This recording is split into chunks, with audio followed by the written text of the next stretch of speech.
बरसात की रात थी। बादलों की गरज, तेज हवाओं की सरसराहट और कभी कभार आसमान को चीरता हुआ बिजली का उजाला। माहौल में एक अजीब सी बेचैनी थी।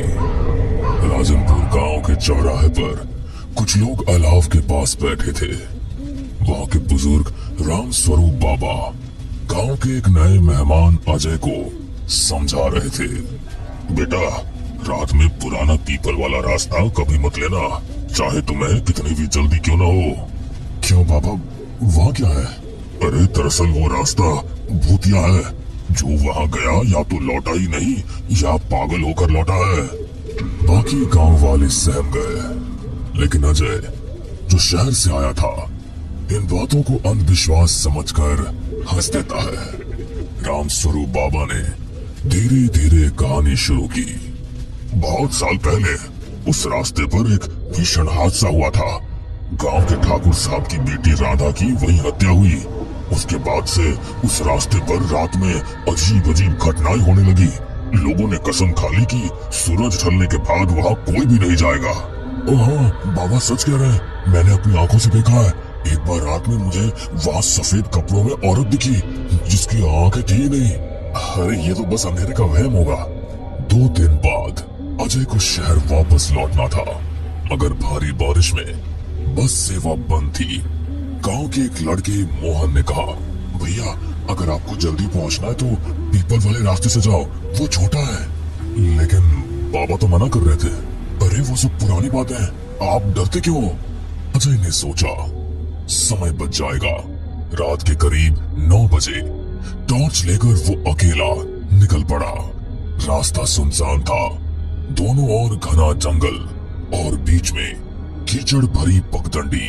टॉर्च की रोशनी में झिंगुरों की आवाज और कभी कभार मेढकों की टर टर सुनाई दे रही थी। अचानक पीछे से किसी के पैरों की आहट आई। अजय ने टॉर्च घुमाई पर वहां कोई नहीं था। ये शायद मेरा वहम है। कुछ कदम आगे बढ़ा तो एक औरत की धीमी सी सिसकियों की आवाज आई। कौन है वहाँ? कोई जवाब नहीं, बस सिसकियां जारी रही। थोड़ा आगे बढ़ते ही टॉर्च की रोशनी में एक सफेद साड़ी पहने औरत दिखी। उसके लंबे खुले बाल चेहरे को ढक रहे थे। आप यहाँ रात में अकेली? आपको मदद चाहिए? वो औरत धीरे धीरे सिर उठाने लगी और अजय का दिल धक से रह गया। उसका चेहरा खून से लथपथ था और उस औरत की आंखें ही नहीं थी। मुझे मेरे कातिल तक ले चलो। अजय डर के मारे पीछे हटने लगा। तभी अचानक उसकी टॉर्च बंद हो गई। अजय के कानों में अब सिर्फ पत्तों की सरसराहट और उसके अपने दिल की धड़कन थी। उसने मोबाइल निकाला पर सिग्नल नहीं था। अचानक पीछे से ठंडी हवा का झोंका आया और किसी ने उसके कंधे पर बर्फ जैसी ठंडी उंगलियां रख दी। अजय चीखते हुए पलटा पर इस बार भी वहां कोई नहीं था। वो आ गया, वो आ गया। कुछ ही दूरी पर विशाल पुराना पीपल का पेड़ खड़ा था। उसकी जड़ों के पास काले कपड़ों में एक बूढ़ा तांत्रिक बैठा था। बाबा, यहाँ क्या हो रहा है? तुमने गलती कर दी बेटा। ये राधा का रास्ता है। उसकी आत्मा भी अपने कातिल को ढूंढ रही है। अचानक तांत्रिक ने आंखें बंद की और कुछ मंत्र पढ़ने लगा।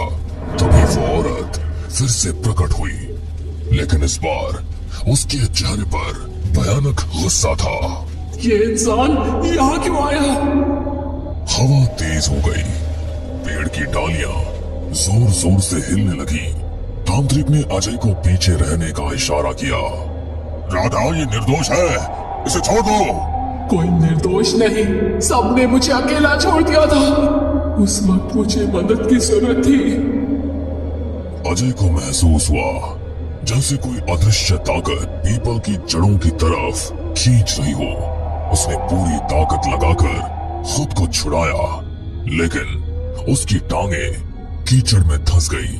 तांत्रिक ने मंत्र पढ़ते हुए अजय के कान में कहा, राधा के कातिल का नाम मोहन था, वही लड़का जिसने तुम्हें इस रास्ते पर भेजा। अजय दंग रह गया। मोहन? तांत्रिक ने बताया कि मोहन राधा का बचपन का प्रेमी था, लेकिन लालच में उसने उसे धोखा देकर मार डाला। तब से राधा की आत्मा इसी रास्ते पर भटक रही थी। अचानक मोहन दूर से आता दिखा। वो अजय को लेने आया था। आखिर तुझे पा लिया। मोहन डरकर भागने लगा, लेकिन पेड़ की जड़ें जैसे जिंदा होकर उसके पैरों में लिपट गई। राधा की आत्मा उसकी ओर बढ़ी और पल भर में मोहन की चीखें जंगल में गूंज उठी। फिर सब शांत हो गया। अब मैं जा रही हूँ, लेकिन ये रास्ता हमेशा याद रखेगा। जिसने मुझे धोखा दिया उसका अंजाम क्या होता है। इतना कहकर उसकी परछाई धुएं में बदलकर गायब हो गई। तांत्रिक ने अजय को गांव तक छोड़ दिया। अगली सुबह गांव में खबर फैल गई कि मोहन लापता है। अजय ने किसी को सच नहीं बताया, लेकिन जब भी वो उस रास्ते के बारे में सोचता, उसकी रूह कांप जाती। राम स्वरूप बाबा का एक ही वाक्य उसके मन में गूंजता रहा। बेटा, रात में पुराना पीपल वाला रास्ता कभी मत लेना। पिछली घटना को 6 महीने बीत चुके थे। अजय अब शहर लौट चुका था, लेकिन रात में अक्सर नींद के बीच चौंक कर उठ जाता। हर बार उसे वही सपना आता, पुराना पीपल का पेड़ और राधा। एक दिन उसे अचानक गांव से चिट्ठी मिली। लिखने वाला था राम स्वरूप बाबा। बेटा अजय, यहाँ फिर से अजीब घटनाएं हो रही है। लोग कहते हैं राधा की आत्मा वापस आ गई है। हमें तेरी मदद चाहिए। अजय के मन में डर था, लेकिन उसने जाने का फैसला किया। उसे लगता था कि शायद ये उसका अधूरा काम है। अजय रात को ही राजनपुर पहुंचा। चौराहे पर सन्नाटा था। हवा में ठंडक और एक अजीब सी बदबू फैली हुई थी। राम स्वरूप बाबा उसका इंतजार कर रहे थे। बेटा, तुम्हारे जाने के बाद से 3 लोग उस रास्ते से गायब हो गए। लेकिन राधा तो मोहन को ले जाने के बाद चली गई थी। बेटा, हम भी यही सोचते थे, पर लगता है उसकी आत्मा अब और भी शक्तिशाली हो गई है। तभी एक और आदमी, कमलेश, जल्दी जल्दी आया।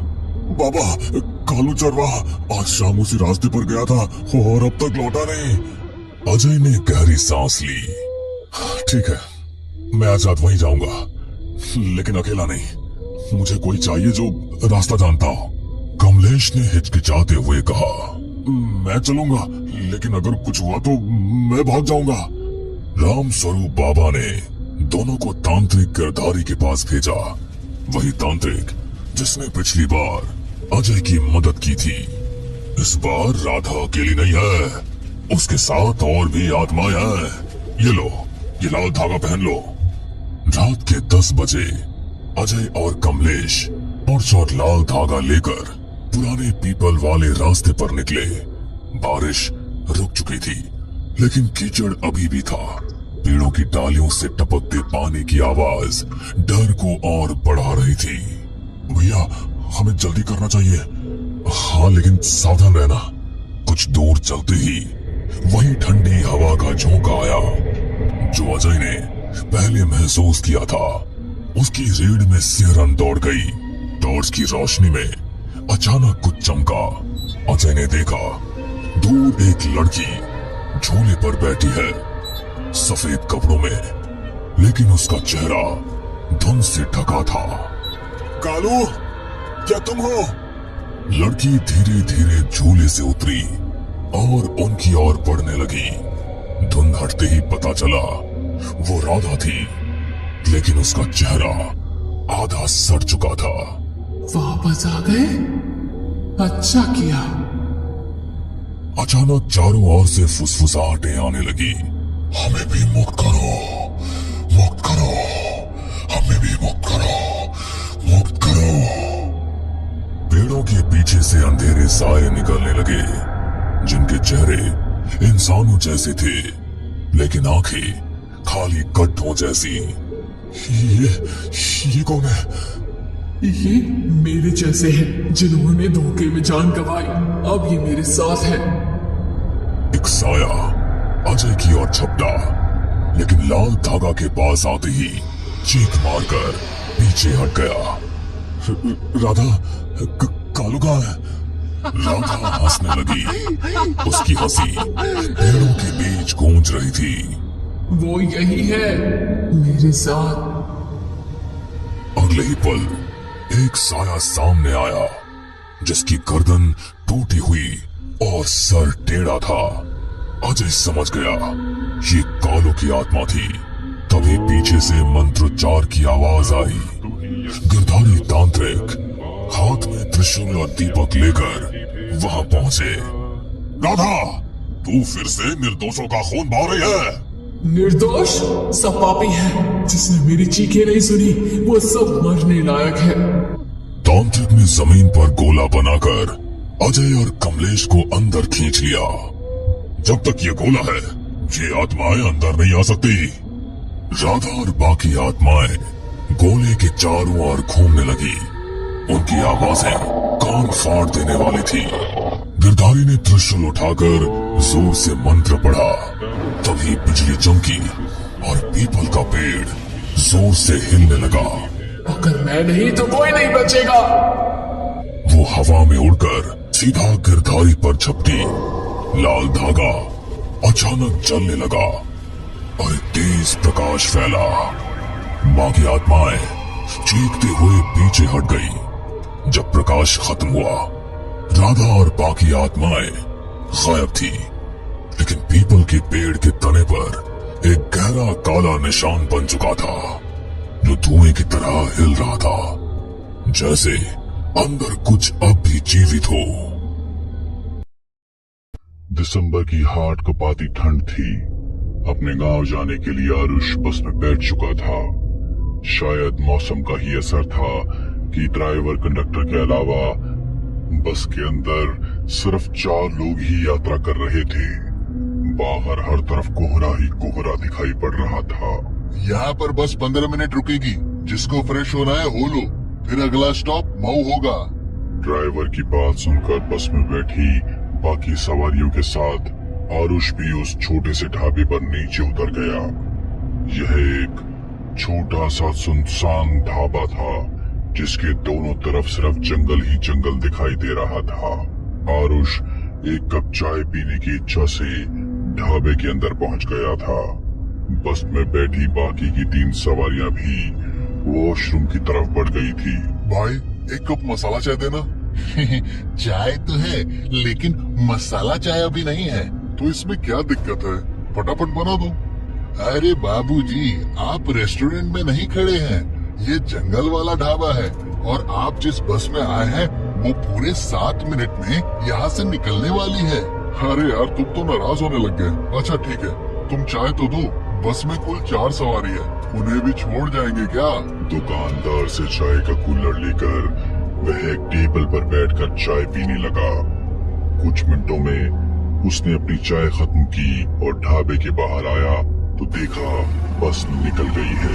धूल उड़ाती बस को जाते देख आरुष भी उसके पीछे दौड़ लगा देता है, लेकिन ड्राइवर बस नहीं रोकता। कुछ देर तक बस के पीछे दौड़ने के बाद आरुष वापस ढाबे की ओर मुड़ जाता है। ढाबे के पास आकर वह देखता है कि ढाबे का मालिक ताला लगाकर जा रहा है। अरे भाई, अभी तो बस 5 बजे हैं। अभी से ढाबे में ताला लगाकर कहाँ जा रहे हो? अरे तुम अभी तक यही हो? लगता है तुम्हारी बस छूट गई। अब तो तुम्हारा भगवान ही भला करे। कैसी अजीब सी बात कर रहे हो? आखिर मतलब क्या है तुम्हारा? अरे सर, मैंने आपको बताया ना, ये ढाबा जंगल के बीचों बीच बना हुआ है। अब सुबह होने तक यहाँ से कोई बस नहीं गुजरने वाली है। ये जगह जैसी दिखती है वैसी है नहीं। आप बस इतना समझ लो, दिन ढलने के बाद यहाँ कोई नहीं ठहरता, इसीलिए आपका ड्राइवर भी यहाँ से बस भगा ले गया। अरे भाई, ऐसा क्या है यहाँ जो दिन ढलने के बाद यहाँ से कोई नहीं गुजरता? और उसकी बात का जवाब दिए बगैर ढाबे वाला अपने ढाबे में ताला लगाकर घड़ी की ओर देखते हुए तेजी से वहाँ से निकल जाता है। बड़ा ही अजीब आदमी था। शाम के 5 बजे ही ढाबा बंद करके भाग गया। ऊपर से पता नहीं बिन सर पैर की बातें कर रहा था। गांव के लोग अफवाह फैलाने में एक नंबर होते हैं, ये तो मानना पड़ेगा। आरुष अपना मोबाइल निकालकर अपनी लोकेशन को चेक करता है तो उसे पता चलता है कि हाईवे से लगते हुए आगे ही एक छोटा सा गांव है। यहाँ तो दोनों तरफ जंगल ही जंगल दिखाई दे रहा है। अगर ढाबे वाले की बात सच थी तो इसका मतलब है अब रात में इस रूट से कोई भी बस नहीं गुजरने वाली है। रात में इस जंगल की रोड पर रुकना सेफ नहीं होगा। ऐसा करता हूँ, गांव में जाकर मदद मांगने की कोशिश करता हूँ। हो सकता है वहाँ मुझे रुकने के लिए कोई जगह मिल जाए। आरुष जंगल वाले रास्ते पर तेज कदमों से चला जा रहा था। शाम के 5:30 बज चुके थे। सर्दियों के दिन होने के कारण दिन ढल चुका था और चारों ओर अंधेरे ने अपना कब्जा जमा लिया था। अंधेरे से रह रह कर आती जंगली जानवरों की रोने की भयानक आवाज उसके दिल को दहला रही थी। अरे यार, लगता है इस जंगल में जंगली जानवर भी हैं, तभी इतना भयानक आवाज सुनाई दे रही है। शायद इसी वजह से अंधेरा होने के बाद यहाँ से कोई बस नहीं गुजरती होगी। आरुष मन ही मन अटकलें लगाता आगे बढ़ रहा था कि तभी उसे सड़क के दूसरे छोर पर एक गांव दिखाई पड़ने लगता है। कैसा गांव है ये? बिल्कुल अंधेरे में डूबा हुआ है। ऐसा लगता है पूरे गांव में बिजली ही नहीं है। गांव की सीमा से लगभग 150 मीटर पहले पीपल के पेड़ों का झुंड दिखाई दे रहा था। जैसे ही आरुष उस झुंड के पास पहुंचा, उसे कुछ अजीबोगरीब आवाजें सुनाई देने लगी। ऐसा लग रहा था जैसे कोई रो रहा हो। अपना वहम दूर करने के लिए जैसे ही वह पीछे मुड़कर देखता है तो उसे आसपास कुछ भी नजर नहीं आता था। लेकिन जैसे ही वह आगे बढ़ने को होता है, उसे फिर से एक आहट और चीखों की आवाज सुनाई पड़ने लगती है। ये क्या हो रहा है मेरे साथ? बार बार ऐसा लग रहा है जैसे कोई शक्ति है जो मुझे इस गांव में घुसने नहीं देना चाहती। हाईवे पे घूमते छलावों की कहानी तो मैंने भी सुन रखी है। कहीं इस पेड़ पर कोई छलावा तो नहीं है? आसपास का सन्नाटा और अंधेरा देखकर अब आरुष को भी डर लगने लगा था। उसने कुछ ही कदम बढ़ाए थे कि तभी उसे पेड़ों के पीछे से झांकते किसी शख्स का आधा शरीर दिखाई दे जाता है। कौन हो तुम? कौन हो तुम? ही इतनी देर से आवाजें निकालकर मुझे डरा रहे हो ना? आरुष की बात सुनकर वह आदमी पेड़ के पीछे से बाहर आ जाता है। वह कोई तकरीबन 20-25 बरस का आदमी था, जिसके लंबे लंबे घुंघराले बाल थे, जिससे उसका आधा चेहरा ढका हुआ दिखाई दे रहा था। क्या तुम्हें कोई आवाज सुनाई दी? ज्यादा बनो मत, मेरे नजदीक मत आना। देखो, मैं अभी पुलिस का नंबर मिला दूंगा, दूर हटो। अरे मैं कोई चोर हूँ क्या जो तुम पुलिस को नंबर मिलाओगे? डरो मत, मैं भी डर के कारण ही यहाँ छुपा हुआ था। डर? आखिर किसका डर? देखो, मैं पास के गांव में रहता हूँ। आज मेरी भैंस चरते चरते न जाने कहाँ निकल गई। उसे खोजते खोजते दिन ढल गया और मैं इस मनहूस गांव के पास आकर अटक गया। अरे अटक गया से क्या मतलब है? जंगल में ऐसे पेड़ के पीछे छुपने से कुछ नहीं होगा। या तो सुबह तक तुम ठंड से अकड़ जाओगे या कोई लुटेरा तुम्हें मार कर फेंक जाएगा। चलो अंदर गांव में चलकर मदद मांगते हैं। अरे तुम्हारा दिमाग खराब है क्या? मैं इस गांव के आसपास भी नहीं जाने वाला और तुम्हें भी यही कहूंगा कि चले जाओ यहाँ से। ये आदमी क्यों नहीं चाहता है कि मैं गांव में जाकर मदद मांगूं? मुझे तो ये आदमी कुछ ठीक नहीं लग रहा। कहीं ये सच में कोई लुटेरा हुआ तो? ये भी हो सकता है कि ये कोई भूत प्रेत हो। ऐसे अचानक से पेड़ के pीछे प्रकट हो गया, मुझे इससे दूर ही रहना चाहिए। देखो भाई, तुम्हें अपनी भैंस बकरी जहाँ ढूंढनी है ढूंढो, मेरा रास्ता छोड़ो। मैं जाकर गांव में अपनी रात बिताने का इंतजाम कर लेता हूँ। तुम्हें सचेत करना मेरा काम था, बाकी जैसी तुम्हारी मर्जी। आरुष गहरे अंधेरे को देखते हुए तेज कदमों से गांव की सीमा में घुस गया था। सामने लगभग 200 मीटर की दूरी पर 2-3 कच्चे पक्के से घर दिखाई दे रहे थे। आरुष अपने मोबाइल की रोशनी में आगे बढ़ रहा था कि तभी उसे सामने के घर के बाहर लगे पेड़ के नीचे कोई महिला दिखाई दी। इससे पहले कि वो कुछ समझ पाता, अगले ही पल वह औरत जोर जोर से हंसते हुए पेड़ पर उल्टी लटकी हुई दिखाई देने लगती है। अब तो आरुष के पैरों के नीचे से जमीन सरक गई थी। वह उल्टे पांव वहां से भागते हुए फिर से उसी पीपल के पास पहुंचा तो वह आदमी उसे कुछ दूरी पर पैदल जाता हुआ दिखाई पड़ा। लगता है मुझसे गलती हो गई। वो आदमी ठीक कह रहा था, कुछ तो गड़बड़ जरूर है इस गांव में। आरुष दौड़ते हुए उस आदमी के पास पहुंचता है। आप ठीक कह रहे थे, वो गांव, वहाँ कुछ तो है। मैंने अपनी आंखों से एक औरत को पेड़ पर लटकते हुए देखा। मैं जो बताऊंगा उस पर यकीन कर पाओगे? क्यों नहीं, मुझे आप पूरी बात बताइए। आखिर इस गांव का क्या रहस्य है? जिसको तुमने अभी अभी पेड़ पर लटकते हुए देखा वो कोई औरत नहीं बल्कि प्रेत था। ये गांव पिछले 75 सालों से ऐसे ही खाली पड़ा हुआ था। यहाँ पर कोई नहीं रहता है। तो इस गांव में रहने वाले लोग आखिर कहाँ चले गए? आजादी से पहले की बात है। देश पर अंग्रेजी हुकूमत थी। उस अंग्रेजी हुकूमत में जो हिंदुस्तानी अंग्रेजों के तलवे चाटते थे वो ऐसे छोटे छोटे गांव पर राज किया करते थे। इस गांव में रहने वाली एक लड़की पर एक रोज अंग्रेज वायसराय की नजर पड़ गई। जब गांव के मुखिया को पता चला कि अंग्रेज अफसर गांव की लड़की को पसंद करता है तो उसने उस लड़की के बाप को खूब डराया धमकाया और उसकी बेटी को अफसर के साथ भेजने के लिए कहने लगा। भाइयों, आज मेरी बेटी पर उस अंग्रेज ने बुरी नजर डाली है। कल को ये किसी भी बहन बेटी के साथ हो सकता है। इसलिए हमें इस अंग्रेज से डरे बिना उसका सामना करना होगा। हमारी बहन बेटियों की इज्जत पर बात आए तो हम चुप नहीं बैठेंगे। हाँ, तुम बिल्कुल ठीक कह रहे हो। हम सब तुम्हारे साथ हैं। हम चुप नहीं बैठेंगे चुप। अगले ही दिन लड़की का पिता पास के गांव में जाकर अपनी बेटी का रिश्ता पक्का कर देता है और दूल्हा बारात लेकर गांव में पहुंच जाता है। हर तरफ खुशी का माहौल था। गांव के सारे लोग शादी में शरीक होने के लिए मंडप में जमा थे। दूल्हा घोड़ी पर बैठा हुआ था कि उसी क्षण मुखिया को यह खबर लग गई कि रूपा की शादी हो रही है। इन लोगों को इतनी हिम्मत हो गई है, मेरे समझाने पर भी ये रूपा की शादी करवा रहे हैं। इससे पहले कि वो गोरा मेरी खाल खींचे, मुझे इन्हें सबक सिखाना होगा। मुखिया अंग्रेज सैनिकों के साथ आधी रात को गांव में घुसा और रूपा के घर पर पेट्रोल को छिड़ककर चारों ओर से आग लगा दी। पूरा का पूरा गांव एक ही दिन में उस आग में खत्म हो गया। लेकिन मरने के बाद भी उन लोगों की आत्मा को शांति नहीं मिली और तब से लेकर आज तक वो लोग इस गांव में ही भटक रहे हैं। मुखिया और उसके सभी आदमियों को मारकर उन्होंने अपनी मौत का बदला तो ले लिया, लेकिन उस दिन के बाद ये गांव हमेशा के लिए शापित हो गया। इसलिए अंधेरा होने के बाद गांव की सीमा को पार करने का मतलब अपनी मौत को बुलाना। आज तक जो भी वहां गया कभी लौट कर नहीं आया। इस घटना के 70 साल बीतने के बाद भी उस गांव में जाने की कोई हिम्मत नहीं दिखाता।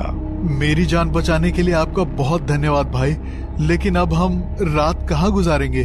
आओ, मैं एक जगह बताता हूँ। वह आदमी आरुष को लेकर एक पुराने से घर में चला गया। ये जगह थोड़ी पुरानी है, लेकिन यहाँ कोई खतरा नहीं है। तुम सुबह तक यहाँ रुक सकते हो।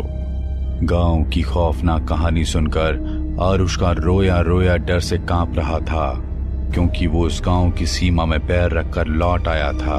अरे भाई, आपका नाम नहीं बताया आपने? किशन कुमार। आरुष को उस पुराने से मकान में छोड़कर किशन वहां से बाहर निकल गया। आरुष ने किसी तरह वो रात बिताई। सुबह बस के हॉर्न की आवाज से उसकी नींद खुल गई। लगता है सुबह हो गई। सुबह का उजाला उस टूटे फूटे पुराने कमरे को रोशन किए हुए था। कमरे में चारों ओर नजर दौड़ाते हुए अचानक आरुष की नजर शादी के कार्ड पर जाकर थम गई, जो सामने रखी कुछ किताबों के पास बिखरे थे। किसी की शादी का कार्ड लगता है। रूपा संग किशन, 22 दिसंबर 1946। आरुष का चेहरा डर से सफेद पड़ गया था। जिसके साथ आरुष ने रात बिताई थी वो कोई और नहीं, रूपा का दूल्हा किशन था। बाकी गांव वालों के साथ साथ वो भी आज तक भटक रहा था, लेकिन शायद उसके भटकने का मकसद अलग था। हमें पूरा यकीन है दोस्तों कि आप लोगों को ये कहानी जरूर पसंद आई होगी। अगर आपके साथ भी कुछ ऐसे अनकहे किस्से हो चुके हैं तो प्लीज हमारे साथ शेयर करें। हम जरूर अपने चैनल पर उनको दिखाएंगे। हमारी ईमेल आईडी नीचे डिस्क्रिप्शन बॉक्स में दी गई है, तो प्लीज हमारे वीडियो और चैनल को शेयर एंड सब्सक्राइब करें और बने रहे हमारे साथ ऐसे ही अनकहे किस्से और कहानियां सुनने के लिए।